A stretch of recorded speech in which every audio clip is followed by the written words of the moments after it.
Every corner of the globe is inhabited by life, from the frigid poles to the deepest depths of the ocean, and from the wet tropics to the dry savannas. In fact, if you looked around us today, you would see an astounding diversity of both biological and non-biological forms. From seaweeds to minerals, our world is an astonishing and unique collection of species. In fact, scientists estimate that there are about 9 million species on Earth, and these include species that belong to bacteria, plants, invertebrates, and vertebrates, such as the giant blue whale. Scientists also estimate that about 99% of biological species are extinct. That means that they no longer exist on this Earth. And these include recently extinct forms such as the dodo, and species that went extinct in the deeper past, like tyrannosaurs. And in fact, we only know a small fraction of the biological species that exist today and in our past. And so our picture of the biological world is therefore woefully incomplete. Similar to the biological world, there are about 5,300 known mineral species. These are minerals with unique chemical compositions and crystal structures, and include common minerals such as aluminum and those with scientific and economic value.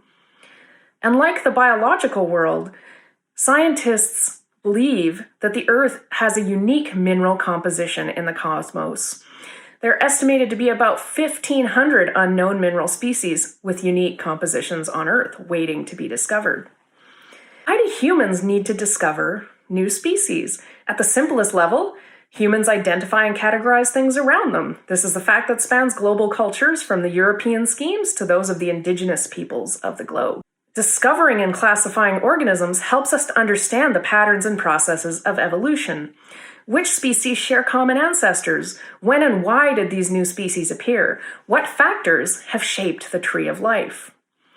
In addition to that, identifying and cataloging new species helps us understand where they live. We can then understand the rules that define where species live and how historical events, such as the movement of the continents, still shape diversity today. In addition to that, identifying species as the fundamental ecological units allows us to understand the roles they play in ecosystems, such as how different species play different roles in the cycling of nutrients within and between ecosystems. We can also use the identification of species as indicators of environmental health. For example, the presence of certain invertebrates are informative of water conditions, and things like lichens, moss, and liverworts can be used to directly monitor pollution and environmental health.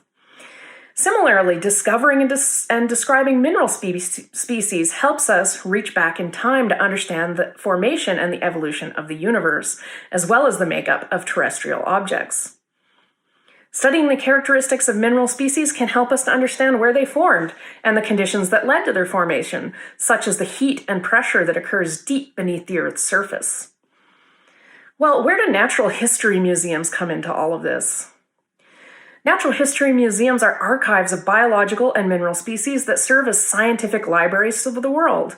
They're part of global networks of biodiversity data that play key roles, and in fact, maybe the most important role in the things that I just spoke about.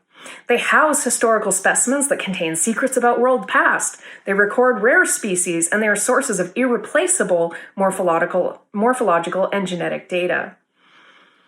Now, natural history museums are not static. They're dynamic. They're always being grown and updated. Our scientists at the Museum of Nature bring in hundreds of new specimens every year, expanding our knowledge of species new to science, where known species live, and previously unknown genetic diversity, among other things. The Beatty Center for Species Discovery at the CMN positions the museum as a leader in the study and discovery of species, their evolution, and their ecology, seeking to transform the understanding of the importance of species discovery. It also centers the museum as a leader in the sharing of knowledge and data on species discovery, as well as a collaborator and partner with institutions around the world, such as through GBIF. With that, I want to welcome you all to our annual Ignite session, and I hope that you enjoy the upcoming presentations and are inspired to love and respect the species around you.